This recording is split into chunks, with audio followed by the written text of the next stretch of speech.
I loved Ira's movie that preceded this one, Keep the Lights On, and I loved how complex all the characters are in his films.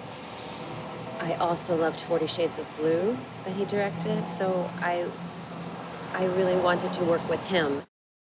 Marisa, I think, has brought off a very unique character in the body of her own work. I think Marissa's very serious about doing her study and learning these characters. So I introduced her to a couple of novelist friends of mine. I did speak to one of Ira's dear friends who went to college with him, and she was very helpful because I didn't know if you're working from home and if you're writing from home, which can be such a cocoon, and distractions have to be kept to a minimum. How do you balance that, and how do you did she make a decision at a certain point to be available to her child during the day while she's home and writing? And in fact, this particular female writer did make that decision, so that really helped with how I understood Kate's relationship to her work and how fluid it was with who comes and goes in the house.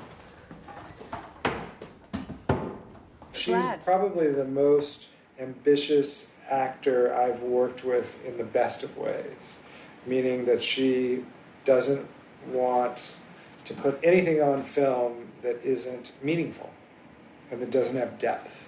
So she's driven to find that depth. And I remember a couple of scenes I would watch her and I would think, just a scene, in a bedroom where she's by herself waking up and putting a book beside and putting on her glasses. It's a scene without dialogue, and literally I was watching her do that, and I thought, oh, this is why she was nominated for 3 Academy Awards. You can see she can write a paragraph without words.